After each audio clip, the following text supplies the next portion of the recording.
நெட்ஃபிளிக்ஸ்ல இருந்து புதுசா தமிழ் டப்பிங்ல வந்திருக்கிற ஒரு சூப்பரான ஒரு தரமான வெப் சீரிஸ் தான் நெரோ.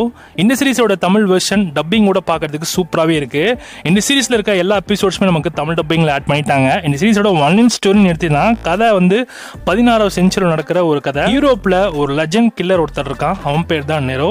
அதுவும் இல்லாம இவன் வந்து ஒரு ராயல் அசாசின், அப்படின்னா ராஜாவுடைய ஒரு சீக்ரெட் சோல்ஜர். அந்த ராஜாவுக்கு ஏதாவது பிரச்சனைனாலோ யாராவது தீர்த்து கட்டினாலையும் இந்த அசாசினை வச்சு தான் முடிப்பாங்க. ஒரு சம பொசிஷன்ல இருக்கிற நம்ம நெரோ இவங்க லைஃப் எல்லாமே சூப்பராக தான் போயிட்டு இருக்கும். ஆனால் ஒரு கட்டத்தில் நெரோ யாருக்கு வேலை பார்த்துட்டு இருக்காங்களோ அவங்களே இவங்களுக்கு ஒரு பெரிய துரோகத்தை பண்ணிடுறாங்க. அந்த துரோகத்தில் இவனோட பொண்ணு உயிரோடு இருக்கா அப்படின்றதையும் அந்த பொண்ணுக்கு ஆபத்து வரப்போகுது அப்படின்றதையும் தெரிஞ்சுக்கிட்டு நெரோ கிளம்பி போக எல்லா சம்பவங்களையும் தாண்டி கடைசியில் அந்த பொண்ணை சேவ் பண்ணாங்களேன்றது தான் இந்த சீரிஸோட மிச்ச கதையே. இந்த சீரிஸோட ஃபர்ஸ்ட் எபிசோட் செம்ம செட்டப்போட சூப்பராகவே இருந்துச்சு. குறிப்பாக ஃப்ளாஷ்பேக் சீன்ஸாக இருக்கட்டும், துரோகங்கள், emotions and full mass entry தான் நெரோவோட அந்த ஸ்டைலே தனி தான்.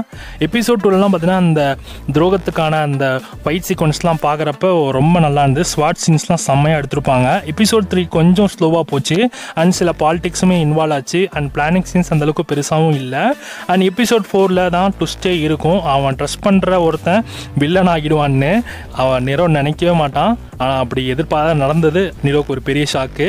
ஸோ ஃபைனல் எபிசோடில் தான் தெரியும். ஸோ ஃபுல்லாமே பிளட் பாத்தோட என்ன மாதிரியான சம்பவம்லாம் நடந்தது அண்ட் அது ரொம்பவே வந்து 6th எபிசோட்லாம் ரொம்ப மரணமாக கொண்டு போயிருந்தாங்க.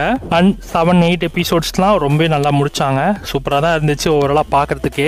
இந்த சீரிஸோடைய ப்ளஸ் பாயிண்ட்டே எடுத்துக்கிங்கன்னா கண்டிப்பாக நிரோவோடைய ஸ்க்ரீன் ப்ரெசன்ஸ் சொல்லலாம். அப்புறம் ரியலிஸ்டிக்கான ஃபைட்ஸாக இருக்கட்டும் அண்ட் சிஜியும் பார்த்தீங்கன்னா அந்தளவுக்கு பெருசாலாம் எதுவுமே இல்லை, எல்லாமே ரியலிஸ்டிக்காக இருந்துச்சு. அண்ட் ஸ்ட்ராங்கான எமோஷன்ஸ் அந்த அப்பாவுக்கும் மகளுக்கும் நடுவில் இருக்கிற அந்த டைலாக்ஸ்லாம் ரொம்ப சூப்பராக இருந்தது. அண்ட் சினிமாட்டிக் விஷுவல்ஸும் பார்க்கறதுக்கு செம்மையாகவே இருந்துச்சு. ப்ளஸ்ன்னு சொன்ன உடனே இப்போ மைனஸும் கொஞ்சம் பார்த்துடலாம். மைனஸில் வந்து பார்த்தீங்கன்னா கண்டிப்பாக அந்த மிட் எபிசோட்ஸ் கொஞ்சம் ஒரு இடத்துல கொஞ்சம் லைட்டாக ஸ்லோவாக போன மாதிரி ஃபீல் இருந்துச்சு. சில சீன்ஸ்லாமே வந்து ட்விஸ்ட் கொஞ்சம் ப்ரெடிக்ட் பண்ணுற மாதிரி தான் இருந்துச்சு. ஓவரால் இந்த நீரோ தி அசாசின் சீரியஸ் பார்க்கறதுக்கு செம்ம revenge drama and action, emotion, துரோகங்கள் அண்ட் இதெல்லாமே மிக்ஸ் பண்ணியிருக்கிற ஒரு பெர்ஃபெக்டான ஒரு சீரியஸ். கண்டிப்பாக நீங்கள் சீரியஸாக ட்ரை பண்ணலாம். தமிழ் டப்பிங்கோட இருக்குது. ஸ்லோவாக பார்க்குற சீன்ஸ் இருந்தாலும் கிளைமேக்ஸில் கண்டிப்பாக உங்களை ஃபுல்லாக சாட்டிஸ்ஃபை பண்ணிவிடும். கண்டிப்பாக நீங்கள் சீரியஸாக ட்ரை பண்ணலாம். இந்த சீரியஸ்க்கு SRR ரேட்டிங்ஸ் 5க்கு 4 கொடுக்கலாம்.